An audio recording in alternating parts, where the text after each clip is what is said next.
A lot of the work I do is really inspired by nature. That's something I'm often thinking about when I'm creating generative art, is how do I create a system that has this kind of organic, natural texture to it? Because that's I guess what I identify with when I go out on a hike. I'm looking at the rocks, and I'm looking at the bark, and I'm looking at the texture of the world, and I'm completely enthralled by it. Hi, I'm Matt DesLauriers. Before I started making art with code and programming, I was really just more sketching, doing a lot of sketching on pen and paper, or digital painting with Photoshop, stylus. I was doing some 3D modeling, and at the time I was really just like experimenting with different tools. It really set me up pretty well, I think, because later on when I started doing more creative coding and more generative art, I had a pretty good understanding of how all these different software work, and how a motion designer would work, and how a 3D modeler would work. So I was able to kind of bridge a lot of these different skills. When I was just getting into generative art, 10 years ago, let's say, I was starting to put my work out there, and it didn't feel very polished. It's just something I was sharing as I was learning. And eventually I started to get more, I guess, refined with it, and I started to be happier with it, and other people started to notice as well. And so even before art blocks, a lot of the practice would really just be about producing thousands and thousands of outputs and sort of curating and sifting through them and trying to find the best. But at the time it was really just, okay, can I find 4 of the best that I would, publish on a tweet?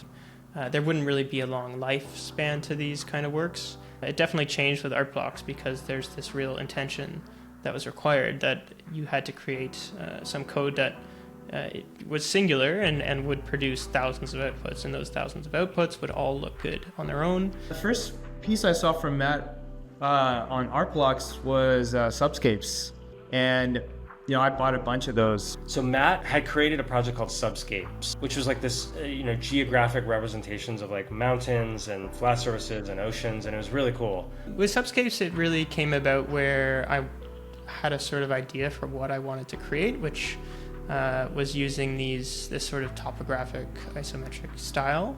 It's something that I had been experimenting with in sort of the months and maybe longer years prior to that. It's like a aesthetic that I was really interested in when I first got my pen plotter, and I started to want to use my pen plotter for these kind of topographic iso line drawings or contour line drawings. Over time, it's developed, and then when art blocks started to be in my mind, I started to think, well, this is actually a perfect way of using art blocks, is creating this system where you're kind of like, you're a surveyor, and you're trying to find the more interesting worlds that are scattered around this parametric space. One of the things that I realized when I developed Subscapes is that I really appreciated this new way of working for me, and also I saw these pieces of ideas and pieces of code in Subscapes that I felt like I hadn't explored much. Like, they started to sort of reveal themselves as I got closer and closer to finishing Subscapes. Sort of tucked those away and said I'd like to come back to those, and that's what Meridian is basically coming back to those ideas. When you generate a meridian, what you're doing is you're taking a virtual camera that's looking at a procedural terrain, let's say, and instead of it being a pixel-based rendering, which is what you might see in a software that's like a 3D software, you'd see it like scan down the image and like draw each pixel one at a time until the whole image is created. But instead of that, what Meridian does is it places these Poisson distributed points, which basically just means little tiny dots on the canvas that are nicely separated in this kind of even sort of organized way.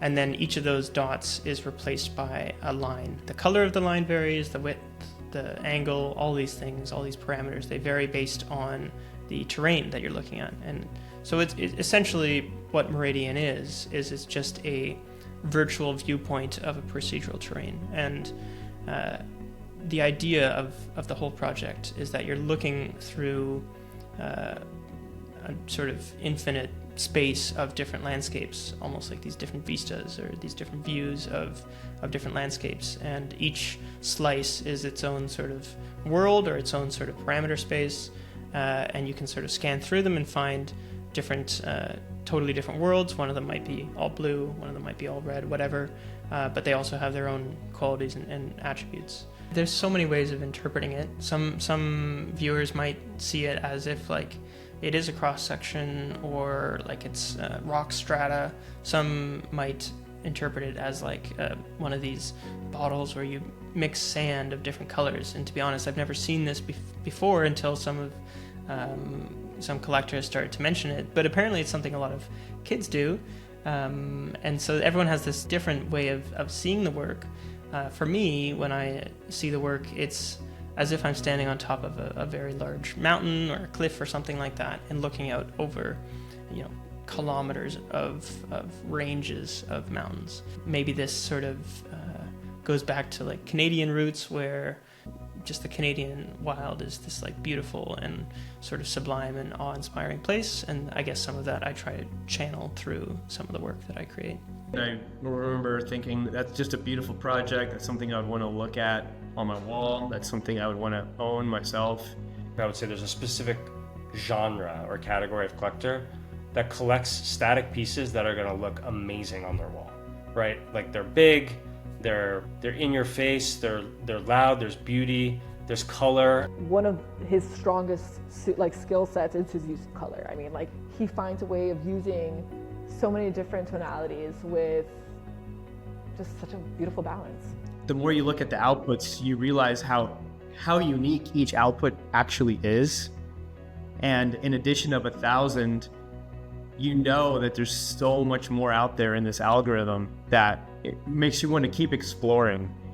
And I think that's really difficult to attain and as a generative artist, but Meridian really does it well. The reception on Meridian was incredible. Just seeing the Artblocks community take the project and sort of bring it a new life. The amazing thing is that a lot of the collectors are still talking about it, still ordering prints or still talking about the book. I was definitely surprised by the community reaction.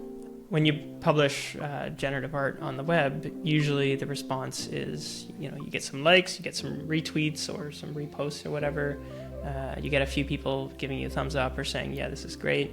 But with Artblocks, the community would really talk about the work, and they would talk about the detail of the work. And that's kind of a wonderful thing, to have this community that's really focused on trying to analyze it and trying to understand it in a very deep way. And that's something that's totally unique to Artblocks, I thought.